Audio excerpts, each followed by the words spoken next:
जब ट्रिग्नोमेट्री पढ़ते हैं हम तो ट्रिग्नोमेट्री रेशियो के बारे में बात करते हैं, ट्रिग्नोमेट्री वैल्यूज़ के बारे में बात करते हैं और आइडेंटिटी के बारे में बात करते हैं। तो 3 टॉपिक को हमको कवर करना है। कौन कौन से टॉपिक है वो मेरे पास? एक तो मेरे पास है ट्रिग्नोमेट्रिक रेशियो, दूसरा मेरे पास क्या है ट्रिग्नोमेट्रिक वैल्यू, और तीसरा मेरे पास है ट्रिग्नोमेट्रिक आइडेंटिटी। जो आपका क्वेश्चन पूछता है, पहले ही बात कर चुके हैं हम लोग, जो क्वेश्चन पूछता है वो सबसे अधिक क्वेश्चन हमारा कहाँ से पूछता है? आइडेंटिटी से। रेशियो से मान के चलना, अगर एक क्वेश्चन आपका आ जाता है तो बहुत है, नहीं तो वो नहीं आता है। ट्रिग्नोमेट्रिक वैल्यू जो आप निकालते हो ना, वहाँ से 1 मार्क्स का क्वेश्चन आ गया तो आ गया, नहीं तो उसकी भी कोई गारंटी नहीं है कि आएगी कि नहीं आएगी। लेकिन आइडेंटिटी जो आपका एक एक्सरसाइज है उससे क्वेश्चन आएंगे और कंफर्म है क्वेश्चन आएंगे। यानी आपको सिर्फ एक चैप्टर क्या बात करें, एक एक्सरसाइज अच्छे से आप कर लेते हो ना, तो आपके मिनिमम 5 to 7 मार्क्स आने ही आने हैं। कितने एक्सरसाइज की बात है?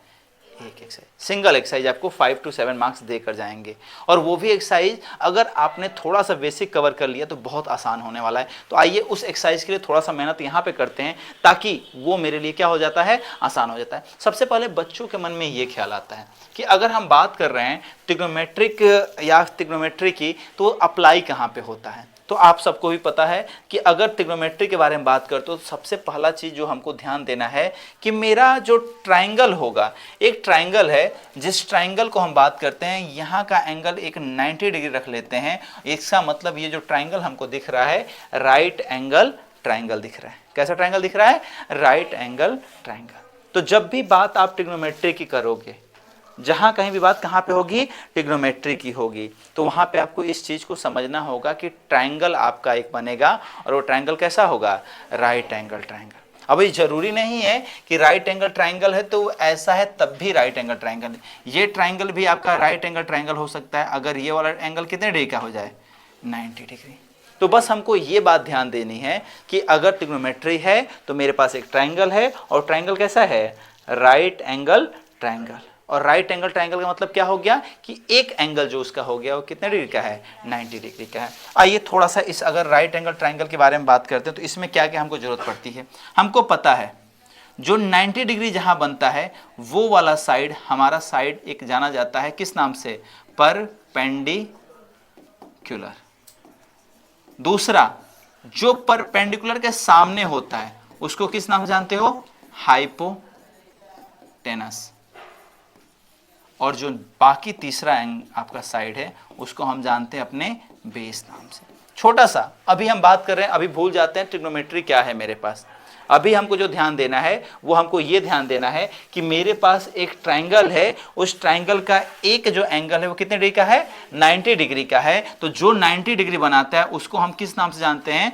परपेंडिकुलर। जहां 90 डिग्री बनेगा उसके ठीक अपोजिट वाला जो होगा वो आपका हाइपोटेनस होगा, और बचा हुआ तीसरा साइड क्या है आपके पास? बेस है। अगर हम बात करें यहाँ पे, अगर यहाँ पे एक ट्राइंगल अगर आपके पास हमने बना दिया, ये ट्राइंगल आपके पास बना दिया और कहा कि ये वाला एंगल 90 डिग्री का है, तो आपसे कोई पूछे कि हाइपोटेनस कहाँ है, आपसे अगर हम पूछ दें कि हाइपोटेनस कहाँ है, तो 90 डिग्री के ठीक सामने वाला जो आपका कहलाएगा वो क्या कहलाएगा? हाइपोटेनस कहलाएगा। तो आपने ये देखा कि ये वाली साइड जो आपके पास है वो हाइपोटेनस है। तो बचा दो साइड, एक साइड आपके पास जो होगा वो परपेंडिकुलर होगा और एक साइड आपके पास क्या हो गया? बेस हो गया। तो यही चैप्टर आपको इसी चीज के बारे में आपको ध्यान रखना है। क्या आपके पास हाइपोटेनस, और एक फार्मूला आपको मालूम होगा, पाइथागोरस थ्योरम आपने पढ़ा होगा। तो आपने पढ़ा होगा कि हाइपोटेनस का स्क्वायर इक्वल टू परपेंडिकुलर का स्क्वायर प्लस बेस का स्क्वायर। ये बच्चा बच्चा जानता है, क्लास नर्सरी वाले में भी जाके पूछोगे तो एक नर्सरी क्लास का बच्चा बताएगा कि पाइथागोरस थ्योरम क्या होता है?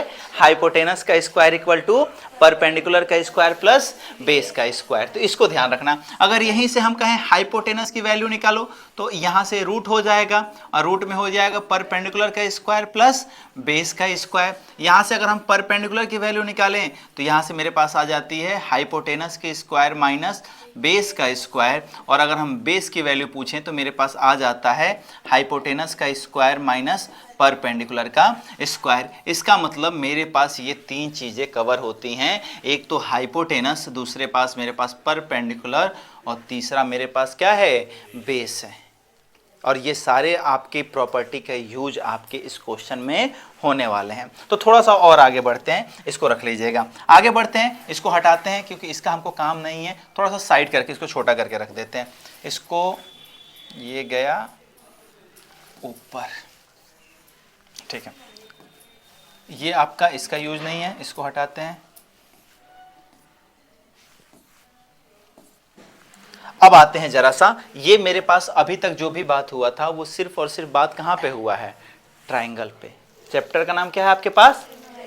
कहोगे सर अभी तक ट्रिग्नोमेट्री का कुछ टी भी नहीं आया, सिर्फ से सिर्फ क्या चल रहा है, ट्राइंगल का टी चल रहा है। तो आते हैं ट्रिग्नोमेट्री के टी पे। जब बात करते हो ट्रिग्नोमेट्रिक रेशियो के बारे में, तो आप अगर सीबीएसई और यूपी बोर्ड के बच्चे हो और आपने अभी तक ये नहीं पढ़ा है तो आपके लिए ये चीज़ें नहीं होंगी। जैसे कुछ फील होगा कि किसी राक्षस का नाम आप पढ़ रहे हो, सीरियसली बात कर रहे हैं। अगर जिंदगी में आप पहली बार सुनोगे तो ऐसा फील होगा, क्या है, किसी राक्षस का नाम है। देखो जैसे साइन, डाइन होता है ना, साइन, यहां पे क्या है, कोसाइन, अगला क्या है, टेंजेंट, अगला क्या है, कोटेंजेंट, उसके बाद क्या है, सेकेंड, उसके बाद क्या है, कोसेकेंड।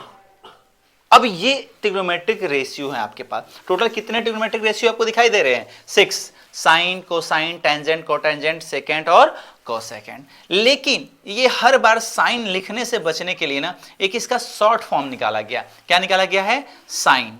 इसका क्या निकाला गया है? कॉस। इसका क्या निकाला गया है? टैन। फिर क्या हो गया आपके पास? कॉट। कॉट के बाद क्या आ गया? सेक। और सेक के बाद क्या आ गया है? कॉसेक। यानी आपको सिंपल से अपने अगर कॉपी में बात करोगे तो 6 यानी कि 6 ट्रिग्नोमेट्रिक रेशियो के बारे में बात करना है। वो 6 ट्रिग्नोमेट्रिक रेशियो क्या क्या है आपके पास? साइन, कॉस, टैन, कॉट, सेक और कॉसेक। यही मेरे पास 6 ट्रिग्नोमेट्रिक रेशियो हैं। इसके अलावा मेरे पास और कोई भी रेशियो नहीं है। अब यहां से एक चीज और आपको दिख रहा होगा और इसको आप जानते हो, किस नाम से जानते हो? थीटा। ये आपके पास क्या हो गया? थीटा। तो थीटा है क्या? तो थीटा वो एंगल है जिस एंगल पे हम सारी बात को करेंगे। तो जरूरी नहीं है कि थीटा ही होगा। मेरा मन थीटा रखें, बीटा रखें, गामा रखें, अल्फा रखें, ए रखें, बी रखें, उससे कोई लेना देना नहीं है। बस हमको ये चीज़ें समझना है कि यहाँ पे अगर जिस एंगल के बारे में बात करेंगे वो एंगल अगर रखा गया है थीटा, तो मेरा ट्रिग्नोमेट्रिक रेशियो क्या बन गया? Sine theta, cos theta, tan theta, cot theta, sec theta और कॉसेक थीटा। अगर वही चीज हम इसके बारे में बात करते हैं और इसको एंगल को हम मान लेते हैं बीटा है, एंगल को कितना मान लेते हैं? बीटा है, तब आपका रेशियो कैसे काम करता? Sine beta, cos beta, tan beta, cot beta, sec beta और कॉसेक बीटा। तो याद रखना है हमको कि ये होता क्या है। अब छोटा सा यहाँ पे आते हैं तो कुछ फार्मूले होते हैं जिनका हम यूज करते हैं। फार्मूला क्या है? तो साइन थीटा बराबर होता है परपेंडिकुलर अपॉन हाइपोटेनस। अब यहाँ पे बात करो जरा, थीटा के बारे में बात हो रही है तो अभी थीटा के बारे में बात करेंगे। तो साइन थीटा, तो परपेंडिकुलर कहाँ पे है भैया? तो जो थीटा है उसके अपोजिट वाला क्या है? परपेंडिकुलर। तो परपेंडिकुलर में कौन है यहाँ से? BC। तो हम लिख सकते हैं BC अपॉन हाइपोटेनस क्या है? सबसे लंबा साइड, तो कितना था? AC। तो आ गया आपके पास साइन थीटा बराबर परपेंडिकुलर अपॉन हाइपोटेनस यानी कि BC अपॉन AC। इसी तरह से अगर बात करोगे कॉस थीटा का, तो इसका होता है बेस अपॉन हाइपोटेनस। तो फिर वही काम करेंगे। बेस कितना है भैया आपके पास? AB। बेस कितना हो गया? AB। और हाइपोटेनस कितना हो गया? AC। तो AB अपॉन AC। बात करते हो टैन थीटा का, तो टैन थीटा बराबर होता है परपेंडिकुलर अपॉन बेस। इसका मतलब आ गया परपेंडिकुलर अपॉन बेस। अब आ जाओ जरा, परपेंडिकुलर कितना था भैया आपके पास? BC। तो BC अपॉन बेस कितना था? AB। तो ये आपकी आ गई परपेंडिकुलर की वैल्यू। अब बचता है नीचे का 3, और नीचे का 3 आप लिखोगे, थोड़ा सा आ जाओ भाई, आप नीचे हट जाओ, सीधा सीधा चलो आ जाते हैं नीचे और बात करते हैं यहाँ पे। अब क्या है मेरे पास? Cot theta. अब जरा ध्यान दीजिए, कॉट थीटा बराबर होता है बेस अपॉन परपेंडिकुलर। बेस कितना है आपके पास? तो जब बात करते हो बेस की, तो बेस की वैल्यू मेरे पास है, बेस की वैल्यू कितनी है? AB अपॉन परपेंडिकुलर कितना था? BC। सेक थीटा बराबर होता है हाइपोटेनस अपॉन बेस, और कॉसेक थीटा बराबर होता है हाइपोटेनस अपॉन परपेंडिकुलर। अब इन दोनों को जरा लिखते हैं। तो सेक थीटा बराबर क्या था, हाइपोटेनस अपॉन बेस। हाइपोटेनस कितना था भैया, तो हाइपोटेनस मेरे पास था AC। बेस कितना था मेरे पास, तो बेस मेरे पास था AB, तो AC अपॉन AB। और बात करते हैं यहाँ पे, तो इसके बराबर होगा हाइपोटेनस फिर से हो गया AC, और परपेंडिकुलर मेरे पास कितना था BC। तो यहाँ से हमको ये सारी चीज़ें समझ के आ गई कि sine theta, cos theta, tan theta, cot theta, sec theta और कॉसेक थीटा की वैल्यू कितनी होती है। अब यहाँ से कुछ चीज़ें आपको थोड़ा सा ऑब्जर्व करना पड़ेगा। ऑब्जर्व कीजिए जरा यहाँ से। अगर आप यहाँ से ऑब्जर्व कर रहे होंगे तो ये देख रहे होंगे कि साइन थीटा बराबर आपके पास कितना था, परपेंडिकुलर अपॉन हाइपोटेनस, और इसी का जस्ट अपोजिट आपको दिख रहा होगा कौन सा, कॉसेक थीटा। अपोजिट होके क्या हो गया, हाइपोटेनस अपॉन परपेंडिकुलर। कितना हो गया है, हाइपोटेनस अपॉन परपेंडिकुलर। उसी तरह से कॉस थीटा, इसके अपोजिट में कौन दिख रहा है, सेक थीटा। टैन थीटा, इसके अपोजिट में कौन दिख रहा है, कॉट थीटा। यानी कि हम ये कह सकते हैं कुछ चीजें हैं जो अपोजिट में चलती हैं। जैसे अगर हम कहें साइन थीटा है तो साइन थीटा का अपोजिट आएगा तो लिख सकते हैं 1 अपॉन कॉसेक थीटा। क्या हो जाता है, 1 अपॉन कॉसेक थीटा। उसी तरह से कॉस थीटा का अपोजिट में अगर लिखना चाहो तो कॉस थीटा का अपोजिट में क्या आता है, 1 अपॉन सेक थीटा। और वहीं बात करते हैं टैन थीटा के अपोजिट में, तो टैन थीटा को हम लिख सकते हैं 1 अपॉन कॉट थीटा। आगे बढ़ते हैं, हम फिर से आते हैं। अगर कॉट थीटा, अगर ये इसका अपोजिट है तो कॉट का अपोजिट भी क्या हो जाएगा, टैन, तो इसको लिख सकते हो 1 अपॉन टैन थीटा। और यहाँ से बात करते हो सेक थीटा को, तो सेक थीटा का फिर वही हो जाएगा 1 अपॉन कॉस थीटा। और कॉसेक थीटा को हम लिख सकते हैं, तो कॉसेक थीटा को हम लिख सकते हैं 1 अपॉन साइन थीटा। तो ये मेरे कुछ आपके ट्रिग्नोमेट्रिक रेशियो हैं जिनको ध्यान देना है। और एक बात और थोड़ा सा अलग रख लेते हैं, टैन थीटा को एक और फार्मूला मेरे पास है, वो है मेरे पास sine theta upon cos theta, और कॉट थीटा अपोजिट हो जाएगा यानी cos theta upon sine theta. तो ये आपके पास ट्रिग्नोमेट्रिक कुछ वैल्यूज हैं, रेशियोज हैं, जिसको आपको सामने रखा गया, आप कैसे फाइंड कर सकते हो। तो take your time and note it. तो ये आपके पास चीजें रखी हुई हैं कि कैसे आपको क्या क्या रेशियो और कैसे करते हैं। चलिए आइए जरा इस पे क्वेश्चन कुछ देखते हैं। अगर हम आपसे कहें कि ये मेरे पास रखा हुआ है, ये वाला एंगल मेरे पास हो गया 90 डिग्री, यहाँ पे हम रख दिए और ये रख दिए, ये मेरा हो गया A, ये हो गया B, ये हो गया C। बात करते हैं यहाँ का एंगल जो है वो थीटा है। हम कहें कि आपके पास इसकी वैल्यू है 5 सेंटीमीटर, इसकी वैल्यू है 4 सेंटीमीटर और इसकी वैल्यू है 3 सेंटीमीटर। अब कोई आपसे पूछे कि भैया बताओ साइन थीटा की वैल्यू कितनी होगी, साइन थीटा की वैल्यू कितनी होगी, तो आपको ये पता है कि साइन थीटा बराबर क्या होता है, परपेंडिकुलर अपॉन हाइपोटेनस। क्या होता है, परपेंडिकुलर अपॉन हाइपोटेनस। तो परपेंडिकुलर अपॉन हाइपोटेनस, तो ढूंढो जरा परपेंडिकुलर कितना है, तो परपेंडिकुलर आपका कितना है 4, तो ये हो गया 4। हाइपोटेनस कितना है 5, तो कितना वैल्यू आ गया 4 अपॉन 5। लेकिन थोड़ा सा हम अलग कर देते हैं। अब कहते हैं कि अब आप बताओ कि साइन बीटा की वैल्यू कितनी है, किसकी वैल्यू, साइन बीटा। तो फार्मूला तो चेंज होगा नहीं। अगर परपेंडिकुलर अपॉन हाइपोटेनस है तो अभी भी मेरे पास परपेंडिकुलर अपॉन हाइपोटेनस ही रहना है। लेकिन अगर हम बीटा के बारे में बात किए तो मेरा चेंज कौन होगा, परपेंडिकुलर और बेस। चेंज कौन होता है, परपेंडिकुलर और बेस, परपेंडिकुलर और बेस। हाइपोटेनस कभी चेंज नहीं होता है क्योंकि हाइपोटेनस सबसे बड़ा साइड होता है और वो कभी भी चेंज होने वाला नहीं है। अब आ जाओ जरा, तो यहाँ पे बीटा की बात करते हैं। बीटा ये था, अभी आपसे ये बताया हमने कि जो एंगल पूछे उसके ठीक सामने वाला जो आपका साइड होगा वो परपेंडिकुलर होता है। किसके बारे में बात कर रहे हो, बीटा। बीटा के ठीक सामने कौन है, ये है ना, ये है, यानी कौन है, AB। यानी कि आपका परपेंडिकुलर कौन बन गया, AB, और हाइपोटेनस तो वही आपके पास कौन है, AC। यानी कि अब जो आंसर आ गया वो कितना आ गया, 3 अपॉन 5।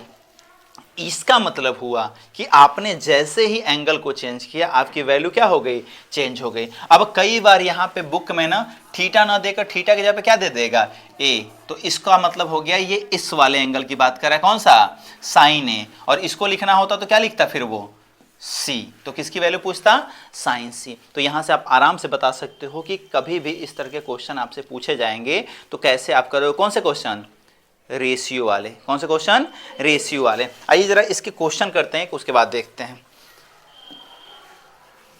चलिए क्वेश्चन है हमारे पास, क्वेश्चन में कह रहा है कि गिवन है tan a बराबर 4/3, tan a की वैल्यू है 4/3, find the other trigonometric ratio of the angle a।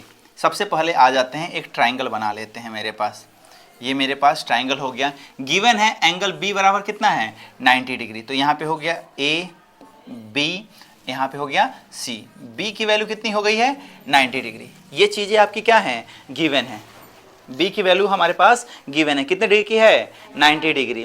जब 90 डिग्री की v की वैल्यू हो गई है और कह रहा है कि एंगल a के बारे में बात करना है, इस वाले एंगल के बारे में बात करना है। आओ क्या गिवन है तो सॉल्यूशन कैसे करेंगे, तो जरा इसको ध्यान दीजिएगा, बहुत आसान टॉपिक है आपके पास। तो दिया है tan a इक्वल टू आपके पास है 4/3, tan a बराबर कितना दिया है, 4/3। तो आप ये कह सकते हो कि tan a का फॉर्मूला क्या था, आपने अभी पूरा पढ़ा था कि tan थीटा बराबर परपेंडिकुलर अपॉन बेस, यानी कि परपेंडिकुलर की वैल्यू कितनी है, 4। लेकिन ध्यान दीजिएगा थोड़ा सा, कॉपी में अगर आप लिख रहे हो तो थोड़ा सा अच्छे तरीके से लिख देना, नंबर दोनों तरीके से मिलेगा, लेकिन जो बता रहे हैं उसको जरा ध्यान देना। ये रेशियो है ना, और आपने पढ़ा है कब से, नर्सरी क्लास से, कि जब भी रेशियो को हटाते हैं तो वहां पे किसको लेकर आते हैं, एक वेरिएबल को। किसको लेकर आते हैं, वेरिएबल को। तो अगर हम परपेंडिकुलर को लिखना चाहें तो परपेंडिकुलर को लिख सकते हैं 4, कुछ भी लिख लो, वेरिएबल x लिख दिया, और बेस की वैल्यू कितनी हो गई, 3x, यानी कि यहाँ पे आपका परपेंडिकुलर हो गया 4x और बेस की वैल्यू हो गई 3x, यानी आपको परपेंडिकुलर मिल गया, बेस मिल गया। बच्चा किसकी जरूरत है, हाइपोटेनस। और अभी आपने फार्मूला पढ़ा है कि हाइपोटेनस बराबर होता है परपेंडिकुलर का स्क्वायर प्लस बेस का स्क्वायर। तो यहां से हाइपोटेनस इक्वल टू हो जाएगा, परपेंडिकुलर मतलब कितना है, 4x का स्क्वायर प्लस 3x का स्क्वायर। सॉल्यूशन करते रहिए, यहां से कितना हो जाएगा, 4x का स्क्वायर कितना हो गया, 16x स्क्वायर प्लस कितना हो गया, 9x स्क्वायर। तो यहां से लिख सकते हो हाइपोटेनस इक्वल टू, दोनों ऐड होके हो गया 25x स्क्वायर, बाहर रूट से निकालोगे तो 25 का कितना हो जाएगा, 5, और x स्क्वायर कितना हो गया, x, यानी कि आपकी हाइपोटेनस की वैल्यू सामने आ गई। कितनी हो गई है, तो हाइपोटेनस की वैल्यू हो गई है 5x, और हमको परपेंडिकुलर, बेस और हाइपोटेनस, यही तो 3 चीजें चाहिए होती है ट्रिग्नोमेट्रिक रेशियो में। अब आ जाओ जरा इसको आगे बढ़ा लो, किसकी वैल्यू पूछा है, find the trigonometric ratio, all trigonometric ratio. Sine का, tan का दिया था ना, क्या क्या बचा है आपके पास, साइन, कॉस, कॉट, सेक, कॉसेक, सबका पूछ रहा है। तो पहले हम निकाल लेते हैं साइन ए, फिर निकाल लेंगे हम कॉस ए, फिर निकाल लेंगे हम कॉट ए, tan तो दिया था, फिर हम निकाल लेंगे यहाँ से सेक ए, और फिर निकाल लेंगे हम यहाँ से कॉसेक ए। जो बचा है सारा फार्मूला याद हो जाना चाहिए। साइन ए बराबर क्या होता है, परपेंडिकुलर अपॉन हाइपोटेनस। परपेंडिकुलर कितना था, 4x, हाइपोटेनस कितना आया है, 5x, x कट गया, कितना आ गया, 4/5। फिर यहां से cos बराबर क्या होता है, बेस अपॉन हाइपोटेनस। बेस की वैल्यू कितनी थी, 3x, हाइपोटेनस की वैल्यू कितनी थी, 5x, कट गया, कितना हो गया, 3/5। सेम आप कर लोगे यहां से, बेस की वैल्यू अपॉन परपेंडिकुलर, इसका हो जाएगा हाइपोटेनस अपॉन बेस, इसका हो जाएगा हाइपोटेनस अपॉन परपेंडिकुलर। सारी वैल्यू को पुट कर लेंगे, आपका आंसर आ जाएगा। यानी बड़ी ही आसान तरीकों से आप इसको क्या कर सकते हो, सॉल्व कर सकते हो। इज दैट क्लियर, चलो नोट इट डाउन। तो इस तरह से ये आपके पास क्वेश्चन है जिसमें आप सिंपल सा ट्रिग्नोमेट्रिक रेशियो से आप अपने क्वेश्चन को कर सकते हो। हाँ, थोड़ा सा इसमें कुछ चीज़ें अलग होंगी। देखिए जरा इस क्वेश्चंस को देखते हैं। यहाँ पे कुछ क्वेश्चन आपके एनसीईआरटी बुक्स के हैं, उसको देखते हैं। यहाँ पे आइए, ये क्वेश्चन आपका क्या है, सबसे पहले क्या कह रहा है कि कह रहा है कि in triangle ABC right angle at B, आपको एक ट्राइंगल ABC बनाना है जो राइट एंगल कहाँ पे है, बी पे। तो थोड़ा सा एक ट्राइंगल बना लेते हैं। ये हो गया मेरे पास, ये हो गया बी ए, और यहाँ पे क्या आ गया आपके पास सी। कौन कौन सा है आपके पास बाबू, ए बी और सी। राइट एंगल कहाँ पे है, कहाँ पे है, बी पर। तो आपको दिख रहा है कि राइट एंगल आपके पास बी पे है। क्या कह रहा है, A B equal to 24 centimetre. तो ए बी की वैल्यू कितनी है, 24 सेंटीमीटर। उसके बाद से कह रहा है B C equal to 7 centimetre. ये जो बी सी हमारा है वो 7 सेंटीमीटर का है। तो भैया सीधा सीधा दिख रहा है ना क्या क्या है। अगर हम बात करें तो हमारा एक गायब है, वो कौन गायब है, हाइपोटेनस। तो हमको जो जो दिया हुआ है उसको लिख लेते हैं कि क्या क्या दिया है। तो परपेंडिकुलर दिया है कितने सेंटीमीटर का, 7 सेंटीमीटर का। बेस दिया हुआ है कितने सेंटीमीटर का, 24 सेंटीमीटर का। हमको हाइपोटेनस निकालना है। तो बच्चा बच्चा फार्मूला जानता है किस क्लास का, नर्सरी क्लास का। क्या फार्मूला होता है, तो फार्मूला होता है परपेंडिकुलर का स्क्वायर प्लस बेस का स्क्वायर। तो यहां से आपके पास आ जाएगा परपेंडिकुलर की वैल्यू कितनी है, 7 के स्क्वायर प्लस 24 का स्क्वायर। जरा सॉल्व कर लोगे तो हाइपोटेनस 7 का स्क्वायर कितना हो जाएगा, 49। 24 का स्क्वायर कितना हो जाएगा, 576। तो ये हो गया 576। अगर दोनों को आप ऐड कर लेते हो तो 625। तो यहाँ पे आपके पास आ गया, ऐड करने के बाद हाइपोटेनस की वैल्यू हो गई √625, और यहाँ से हाइपोटेनस की वैल्यू आ जाएगी कितनी, 25 सेंटीमीटर। और यहाँ पे सीखा कह रही है कि सर यहाँ पे हाइपोटेनस को जब हम रूट से बाहर लाएंगे तो प्लस माइनस का दोनों का 25 होगा। भाई तो रूल तो पढ़े हो आप लोगों ना कि प्लस माइनस दोनों होता है। लेकिन बच्चा यहाँ पे हम किसके बारे में बात कर रहे हैं, डिस्टेंस। और डिस्टेंस कभी नेगेटिव नहीं होता है, इसलिए जो आंसर आ जाएगा वो कितना आ जाएगा, 25। यानी कि ये वाला जो वैल्यू मेरे पास आ गया वो कितना आ गया सीखा, 25। आगे बढ़े, चलो अब जब आगे बढ़ते हैं तो क्या क्या पूछा है। पहला क्वेश्चन पूछ रहा है sign A and cos A. किसकी वैल्यू है, sign A and cos A. तो निकाल लो भैया साइन ए। क्या रूल होता है, परपेंडिकुलर अपॉन हाइपोटेनस। परपेंडिकुलर कितना है, तो 7। हाइपोटेनस कितना है, 25। दूसरा क्या चाहिए आपको, कॉस ए। तो कॉस ए बराबर क्या हो जाएगा, बेस अपॉन हाइपोटेनस। बेस कितना था, 24। हाइपोटेनस कितना हो गया, 25। दूसरा क्वेश्चन इसी का। अब हमको साइन सी चाहिए और क्या चाहिए, कॉस सी। तो फिर थोड़ा सा ध्यान से समझिएगा साइन सी और कॉस सी के लिए करना क्या होगा। ज़्यादा कुछ नहीं करना है, थोड़ा सा आपको ध्यान देना है। तो लिख देंगे साइन सी। बात किसके बारे में हो रही है बाबू, ध्यान देना। सी ये वाला एंगल हो गया ना। अब परपेंडिकुलर चेंज हो गया। अब ये सामने वाला क्या बन गया, परपेंडिकुलर। फार्मूला तो वही होगा, क्या होगा, परपेंडिकुलर अपॉन हाइपोटेनस। परपेंडिकुलर कितना हो गया अब यहाँ से, 24। हाइपोटेनस कभी चेंज नहीं होता है, अपॉन क्या हो गया, 25। फिर किसकी वैल्यू चाहिए, कॉस सी। कॉस सी बराबर हो गया बेस अपॉन हाइपोटेनस। तो बेस की वैल्यू कितनी हो गई, तो आप कहोगे अब बेस भी चेंज हो गया, 7 अपॉन कितना हो गया, 25। तो इस तरह से आपसे क्वेश्चन में चाहे किसी तरीके से पूछे, आपको बेसिक्स फॉलो करना है और उसके आधार पे आप क्वेश्चन को सॉल्व कर लोगे। आओ जरा इसी में आगे पढ़ते हैं। आगे क्या कह रहा है, in following figure 8.13 find tan p cot r। फिर वही फिगर में जरा ध्यान देना सभी लोग, सामने सबका ध्यान इसी पे और कहीं नहीं। क्या दिया है यहाँ से, अगर हम कहें ये 90 डिग्री हो गया, यहाँ पे 90 डिग्री हो गया, ये एंगल P हो गया, ये एंगल R हो गया। क्या क्या आपको मालूम है, आपको मान लेते हैं कि परपेंडिकुलर मालूम है और क्या मालूम है, हाइपोटेनस। यानी हम कह सकते हैं परपेंडिकुलर की वैल्यू कितनी है, 12, यानी परपेंडिकुलर 12 सेंटीमीटर हो गया। हाइपोटेनस कितना है, 13 सेंटीमीटर हो गया। अब परपेंडिकुलर हाइपोटेनस मालूम चल गया, तो बचा कौन है, बेस। बेस निकालने का फार्मूला पता है ना, किसको, नर्सरी क्लास के बच्चों को भी। तो यहां से निकाल लेंगे हाइपोटेनस का स्क्वायर माइनस परपेंडिकुलर का स्क्वायर। तो बेस की वैल्यू कितनी हो जाएगी, 13 का स्क्वायर कितना होता है, डायरेक्ट कर रहे हैं, 13 का स्क्वायर मतलब 169 माइनस परपेंडिकुलर मतलब 12 का स्क्वायर कितना हो जाएगा, तो बेस अगर माइनस कर दोगे तो आ जाएगा 25। इसका मतलब बेस की वैल्यू कितनी आ जाएगी 5। सीखा, समझ गए ना क्यों माइनस नहीं आ रहा है? क्योंकि डिस्टेंस कभी भी माइनस में नहीं होता है। तो आपको जब सारा मालूम चल गया, अब आपसे कुछ भी पूछे, क्या पूछा है?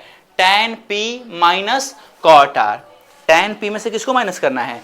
cot r को। तो आ जाओ tan p, p ऊपर है, p क्या हो गया यहां से डायरेक्ट लिख दो, क्या होता है? Perpendicular upon base.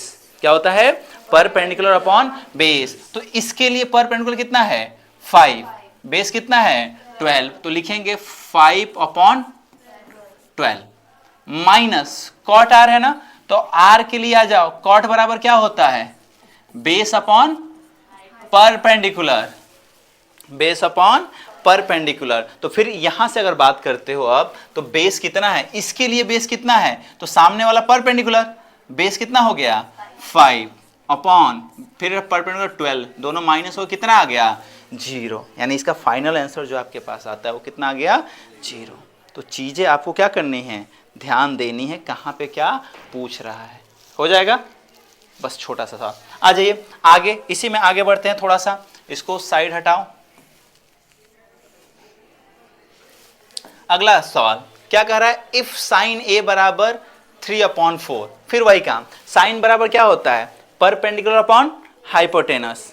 तो परपेंडिकुलर दिया है, हाइपोटेनस दिया है, गायब कौन है? बेस। बेस निकाल लेंगे, फिर जो पूछे उसकी वैल्यू निकाल लो। यहां से आओ अगले क्वेश्चन पे, यहां से थोड़ा सा आपको समझना है। चलिए आगे अगर इसमें बात करते हैं, तो अब आपके आगे जो क्वेश्चन है वो कह रहा है कि 15 cot a बराबर 8, यानी 15 cot a। हम क्या करते हैं ना, cot a की वैल्यू निकाल लेते हैं। तो ये 15 यहाँ मल्टीप्लाई इधर आकर डिवाइड हो जाएगा, तो हम लिख सकते हैं cot a इक्वल टू हो गया 8/15। लिख सकते हो ना, ये 15 यहां से कहां चला जाएगा? नीचे। तो cot a बराबर कितना हो गया? 8/15। और जैसे ही आपको मालूम चल गया, तो आपको cot बराबर मालूम है क्या होता है? Base upon perpendicular. बेस की वैल्यू कितनी है? 8। परपेंडिकुलर वैल्यू कितनी है? 15। गायब कौन है? हाइपोटेनस। जब हाइपोटेनस आ जाएगा तो फिर दुनिया का जो भी पूछ दे तामझाम, चाहे एग्जामिनर कहीं से कुछ कर ले, 3 चीजें तो चाहिए हमको रेशियो में, परपेंडिकुलर, बेस और हाइपोटेनस। ये 3 चीजें दिख गई, फिर दिख गई तो फिर गम किस बात का?